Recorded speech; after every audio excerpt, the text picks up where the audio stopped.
When people ask how Sydney Sweeney, Sabrina Carpenter, and the entire crop of internet dream girls climbed the A-list so incredibly fast, the answer isn't complicated. They aimed their branding squarely at the male gaze, and the male gaze paid up. First in likes, then in headlines, and then in 8-figure endorsement checks. Sabrina's kitten heel heartbreak persona, Ice Spice's hip-swaying munch choreography, and Sydney Sweeney's bubble bath soap ad. Hello, you dirty little boys. Are you interested in my body?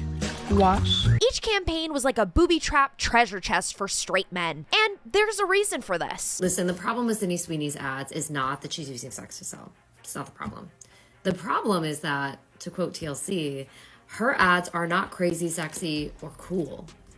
The thing is that sex, like humor, when used in advertising, has to land. And here's the other side of that coin. The very worst content is content. I'm trying to be funny. I'm trying to be resonant. I'm trying to be interesting. I'm trying to be rebellious. I'm trying to be cool. Nobody wants to see the effort behind the content. It's like when you go to see a comedian, and instead of focusing on the joke, you're focused on like the actual construction of the fact that you know that they're trying to make it funny. And the thing is, there's too much effort in these ads that Sydney Sweeney is doing, like these American Eagle jeans ads where they're like, you know, the camera's panning on her body and you're supposed to think that it's sexy and hot, but it's not interesting. It's Temu sexy. That's why everyone's making fun of her. The jeans don't even look good on her. Meanwhile, I'll never forget Cindy Crawford wearing that white tank with the 90s blowout getting a Pepsi. When you open the lid, you get cleavage, coy little one-liners, and enough tongue-in-cheek irony to pretend that it's all just a joke. And success followed because lust is still the cheapest fuel on the market. But that does beg the question. Why are these successful, talented women specifically doing this to themselves? Why are they subjecting themselves specifically to the male gaze? Is it all for a specific reason? Is there a whole marketing tactic behind this? Is it just for money? Or is there a deeper reason as to why women from all around the world are copying these celebrities and pandering specifically to the male gaze? Well, you better buckle up, baby. You know you better buckle up, because today we are absolutely getting to the bottom of this, one step at a time. Plenty of women have proved over the past decades that you do not need to spoon feed a fantasy in order to build a successful career. Beyonce picks every camera angle, walks around in a sequined leotard up her little booty, and still runs the show for a fan base that is majority female. And Billie Eilish spent her first 3 chart-topping years covered in oversized hoodies that hid literally every single curve on her body, but she sure could sell out an arena before her 18th birthday. And what about Olivia Rodrigo? She shot to #1 in thrift store plaid skirts and Doc Martens. None of those women auditioned for the thumbnail spot on a teenage boy's desktop computer. They built their popularity on storytelling, musicianship, or sheer cult camaraderie. And the male audience either cheered along or just watched from the sidelines. But numbers don't lie about acceleration. When you add a big wink to the male gaze, add a whipped cream bikini in a music video, the bubble bath close-up in your soap ad, your metrics actually jump faster. Sabrina Carpenter's new album rollout is the case study. She was already rising on the strength of clever songwriting, but then people began to notice something. All of the sexual innuendos in her song, her Christmas special filled with dirty jokes, and her very raunchy concerts. Sure, we've seen Miley Cyrus over the years twerking on and off stage, but somehow this felt a little bit different. But hey, it totally worked. Streams spiked overnight and TikTok edits doubled. Her album Short and Sweet basically dominated the Hot 100 charts. Heck, I absolutely love that album. I played it on repeat for a month and then I never listened again. And Sabrina rode that wave with the cover art for her new album and phrase "man's best friend" stamped right on top. Is this now feminist irony or well-packaged thirst? I've been seeing people say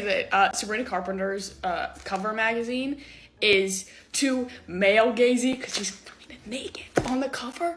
Guys, what about me? Maybe I want to see that. Okay, maybe I want to see that. Maybe I saw it. I was like, ah! Maybe, okay? Like, not everything has to be for men. Maybe she's trying to be hot and sexy for me. You ever thought about that? You ever thought about that? Like, just because a woman is looking gorgina on the cover doesn't mean she's doing it for men. Okay?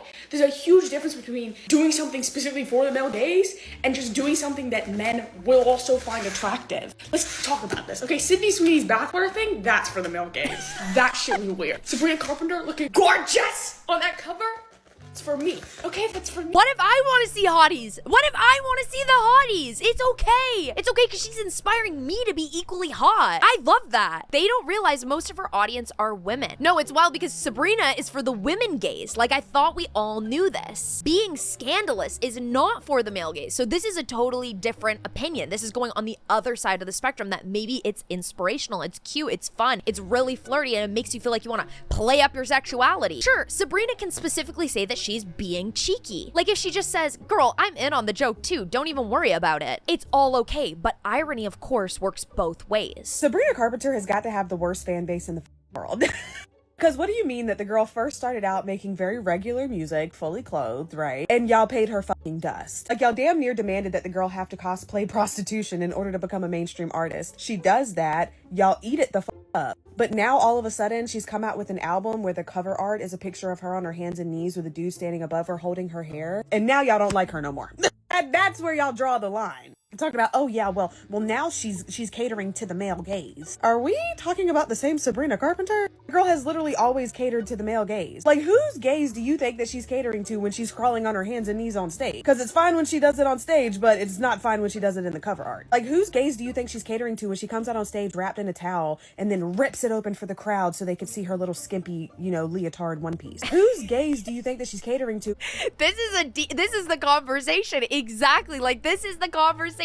Especially since she told us explicitly multiple times how she doesn't cater toward the male gaze, and if you watched any of her music videos, she's literally killing men. Female fans end up debating the empowerment angle, while male fans are just loving it, eating it up. And then they just press replay. It's interesting to me that people have viewed the backlash as an example of social conservatism. I thought that was so odd and strange, and maybe there were aspects of the backlash that were that. All I saw in terms of the backlash was people talking from a feminist perspective, talking about whether or not this imagery is representing degradation of women or empowerment of women. And this is exactly why sometimes men should not speak, because the point literally went whoosh. First of all, if we're trying to understand the backlash from a historical perspective of what the last 10 years are, this is 100% a reaction to, guys, in the 2010s, right, the era of feminism was sex positive girl boss feminism, hook up culture, yes girls, go out, take a plan B, wear a condom, basically very sex positive. That era is over. And you know what? That era is over for a lot of reasons. A lot of women personally experienced a lot of negative experiences because of the sex positivity, and also the ways that we were viewing sex positivity. It didn't necessarily encompass all of the nuances of the different ways in which women are affected in sex and in relationships, which is how you get the rise, especially coinciding with the repeal of Roe v. Wade, of abstinence and of women choosing abstinence, and of the 4B movement in Korea, and of women wanting to maybe do the 4B movement in America. This is the political and historical context. Like, compare that to Cher, who was clocking male attention back as early as 1965 and still told television censors to stuff it when they said that her outfit was a little too sheer.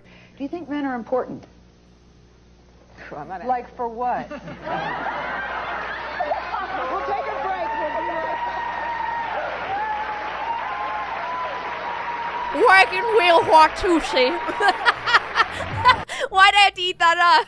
So many guys are offended by the truth. No, but like for what? That's the genuine response, because like, are they important for the workforce, the economy, for personal life? Cher's midriff wasn't bait for approval. It was proof that she could wear whatever the hell she wanted at 48 and headline the Vegas Strip. Madonna is the same story, different decade. Lace corsets on her terms, lyrics that dragged Catholic guilt into the top 40, and she didn't pander specifically to any men, which circles back exactly to why Hollywood is rewarding the same strategy today. Men still greenlight most movies, sign most venture checks, and control most global ad budgets. Sydney Sweeney learns that every time a network executive approves a lingerie-centric ad before even reading the script. They are not trying to sell jeans to women. They are trying to sell stock to men. And it's working. Listen, I didn't get this either. I was like, what are they doing? This is not how you sell jeans to women. And then my boyfriend, who is into stocks, was like, oh, they know exactly what they're doing. They want to drive up the American Eagle stock. And who buys stock? Predominantly men. This right here is a screenshot from his phone where you can clearly see that that is exactly what's happening. Like, it doesn't get any more straightforward than this. It is so sad that this is what it's come to. Companies that are supposed to be attracting women care more about attracting men so that they do better on the stock market. It's the men that are the corporate baddies, girls. Like, we have to think deeper. It's not as surface level as we believe. Sometimes I see stuff like this and I'm like, right, the men. The men are out there doing the business. They're doing things. They want things. They want to make money. Sydney Sweeney and Jeff Bezos are like this because he's a man. So what you're saying is us girly pops need to take over the stocks. Exactly, ladies. We need to get our investments up. The machine is hungry, and sexualized female branding is the cheapest protein bar on the shelf. Sydney Sweeney is the easiest example of somebody that leans very hard, specifically into feeding the male gaze. She got famous on Euphoria. Most of her scenes were close-ups of her body with barely any dialogue. Viewers started talking about her body before they even knew her character's name. Chiming back in for a second because I have one more thing to say about Sydney Sweeney. I was just on her Instagram and I never have been on her Instagram before. Tell me why. Her fourth most recent post, I'm gonna show you on the iPad. Also, not to mention that she went to Jeffrey Bezos' wedding. I fucking forgot about that fact. I'm like, you went to the fucking Jeff Bezos wedding? That is actually crazy. People are saying that she's their third. Like, I think I'm too deep in all this because, like, I love blind items. Like, I love Sloane's blind item breakdown. I'm eating the blind items and I can't get over that. Girls, what do you mean? Look at this. It feels like I'm at a sleepover. Look at this right now, though.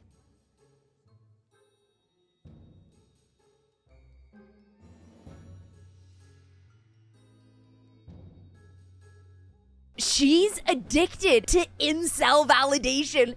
This is how you got me with that comment, girl. Oh! Her and Sabrina go hand in hand. Every time a celebrity does a Lolita reference, I lose all respect. If you guys want to look into that on your own time, feel free to. I'm not trying to get demonetized. Now, women obviously created a very specific idea of who Sydney Sweeney was from the very beginning, and instead of changing course, they decided to double down. First, it was the Dr. Sasquatch soap ad. She sits in a tub, talks to dirty little boys, that's the exact quote, and the company sells bars of soap with her bathwater. First of all, if you just buy into that idea because you think that her bathwater is in a soap, you guys, you're either incredibly dumb or you are very thirsty. Bro, I couldn't get, like, could you imagine dating a guy and you go over to his place for the first time and you see he's got a Sydney Sweeney soap? I'm sorry, like, I couldn't just leave. I want to bomb the place. I want to bomb the place. Sydney Sweeney's new soap, infused with her bathwater, has women accusing her of setting back feminism by 100 years. The Bathwater Bliss soap, made by Dr. Squatch, is due to go on sale on the 6th of June, with only select 5,000 bars up for grabs. Alongside the sweet scent of Sydney, the soap also has hints of pine, earthy moss, and fur. Delish. Now, in terms of the public's reaction, there's about two camps right now. One side are just totally grossed out by the whole thing, and are surprised that Sydney would even want there to be a target audience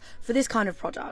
The other, made up predominantly of women, have accused the actor of setting feminism back a whole ton. Their argument seems to suggest that while Sydney previously complained so much about the public objectifying her, she's now willing to participate in the objectification herself. Plus, the girlies hating on this collab have pointed out that Dr. Squatch is a male-founded and male-centric brand. Personally, I think that both of these groups just need to grow a sense of humour. Where was this energy when the Jacob Elordi bathwater candle went viral? I don't remember anyone beefing that product. When you look at what's happening around the world right now, I think it's safe to say that Sydney Sweeney selling an ironic and jokey bar of soap is not the thing that's setting feminism back. I just thought it was gross, to be honest. Like, it's just kind of... It makes me feel so gross. Next, of course, is the American Eagle ad. You know exactly which one I'm talking about. Genes are passed down from parents to offspring, often determining traits like hair color, personality, and even eye color.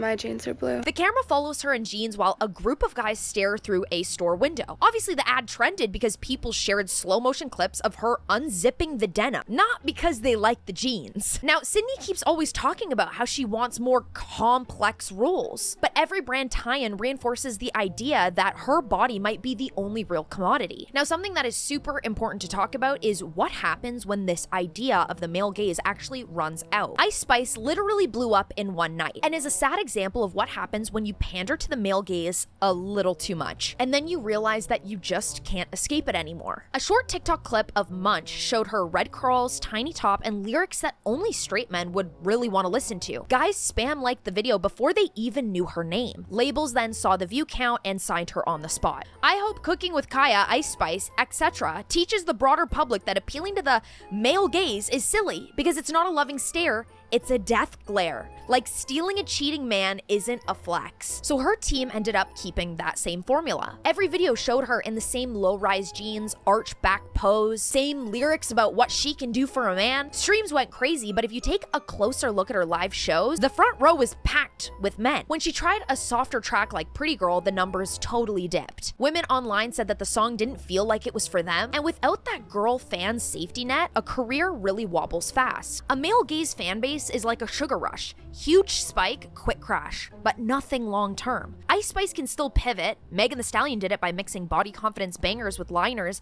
that hype up women first. Megan Thee Stallion is a genius because she has a male audience and a woman audience. Now, the way she intrigues men is she uses the way she looks. She understands the male gaze is about men seeing what they desire as an object for their desire and not seeing them as a human being with other things outside of them looking appealing for them. You get what I'm saying? But she uses that to her advantage to get men to listen to her music in a male dominant space. And I was watching this whole YouTube video that was breaking this down and my eyes were open. But to look at her from the female gaze side is to understand that Megan is a very pretty woman. But understand that Megan doesn't do this for the validation of men. She just knows she's a very beautiful woman and she can put on whatever. I think this whole tie of what works for a male and female audience is for the women, you have to be inspirational and aspirational. Like you have to have a beauty and a presence that women want to be like you, that women can idolize, that women can go, I think she's so cool. Like I love her personality. I love the way that she talks. I love the way she writes music. I think she's cool. And they want to see a piece of themselves in that. In my opinion, is any guy listening to,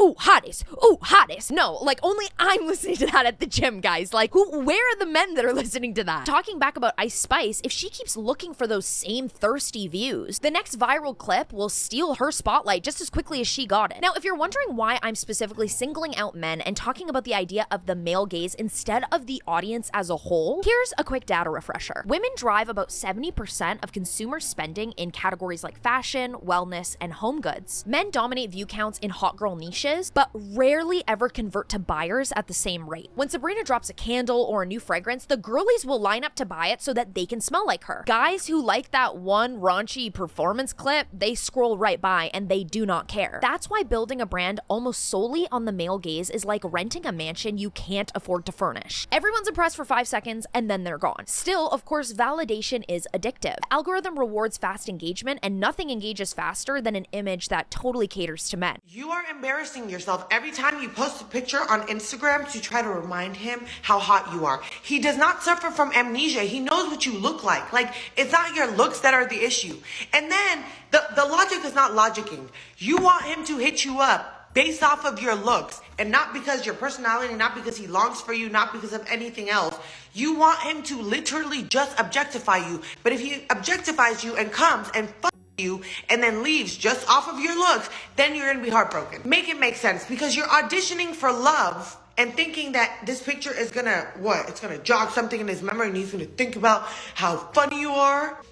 Do you see other people? If you're gonna do it, make sure it's for you, baby girl. Exactly. Stop. Thirst traps are the only hope I have left. Oh my god, single ladies, I am feeling for you, honey. Like, I worry for the single girlies out there. I hope you find a love like that is the best. Even women that know better feel the allure because, of course, who doesn't love a little burst of attention? So what if you're like Sydney Sweeney and men do sexualize you? So what? At least you're getting tons of money and social validation and likes on your pictures and photos. And let's be honest, sometimes this pandering, just like it has for Sydney, just like it did for Ice Spice, it pays. Models land fragrance deals, actresses earn back-end points, influencers secure 6-figure sponsorships. That wealth can fund passion projects, education, philanthropy, a transaction that many would consider fair. But let's just be honest, it's never a free lunch. Every day that you deposit value into men's eyes, you start to lose any credibility that you did have with your audience that wasn't centered around how men look at you. It's such a double-edged sword, and that's literally how I look at it when I think about how Sydney Sweeney could have really gone in a direction that really pulled women in, kind of like how Margot Robbie did. Margot Robbie was an absolute sex symbol in The Wolf of Wall Street,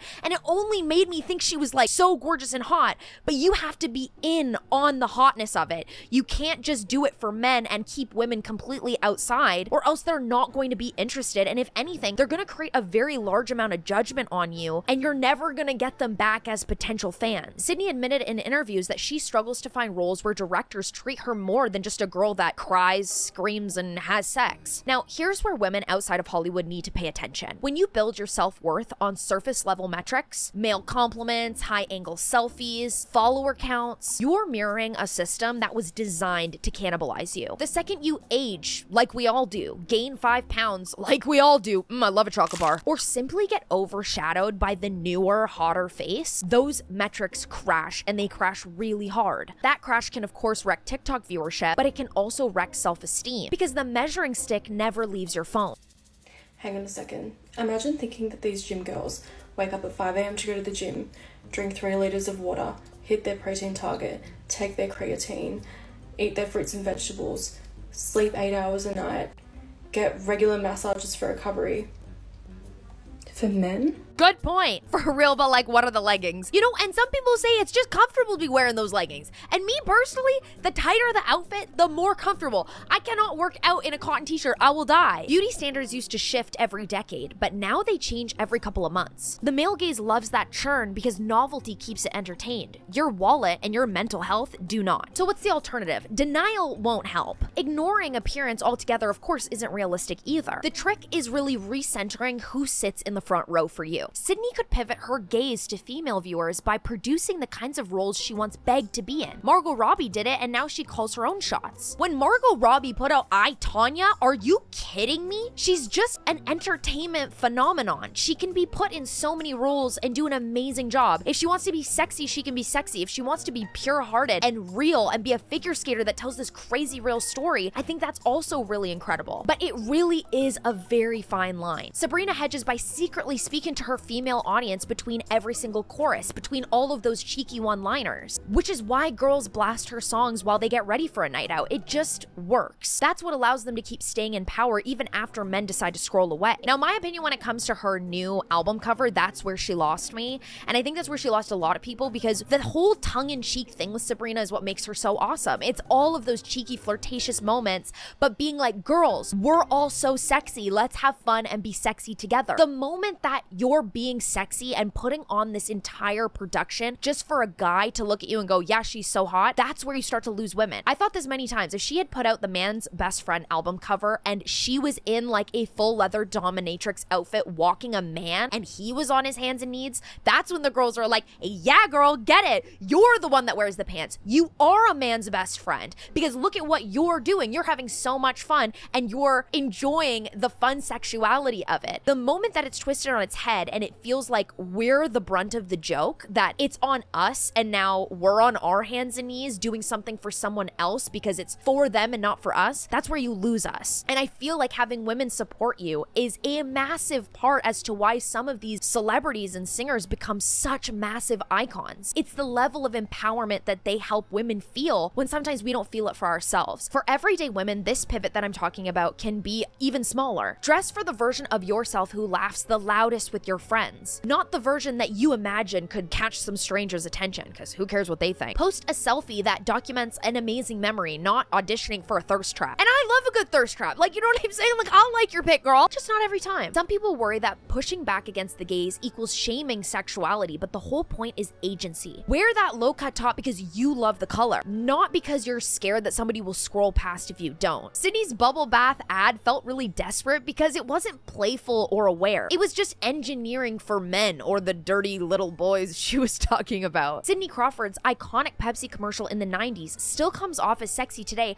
because she looks like she's in on the fun. Intention really is everything. Can Sydney or Sabrina keep evolving? Oh my god, of course. Are you kidding me? The male gaze can sometimes be a start, but not a lifelong sentence. Heck, I love women being hot just as much as the next guy does. I'm sure a lot of women do too, because it feels great to feel inspired by how hot women are. But it goes to show you that if it's not done in a certain tasteful way, other women will not respond well to the campaign, and then it all kind of goes down the tubes. But just know that all of that sexy awesomeness can always be done in a well done, tasteful way. Madonna flipped it into a music empire decades ago. Beyonce weaponized it and then transcended it. Billie Eilish completely dodged it until she decided she wanted to experiment on her terms. The path is totally open, but you have to walk it deliberately, and nothing eats up time faster than complacency. They're free to cash in as they wish, and we're free to decide if copying them is actually worth the price. The male gaze just isn't worth it. You have to live life for you, bestie, and the rest will follow. Thank you guys so much for watching today's video. If you enjoyed it, please throw a big fat thumbs up and also comment down below and let me know how you guys are feeling about this. I had a lot of different opinions and responses. Do I think that Sydney Sweeney looks hot in her American Eagle ad? Of course I do.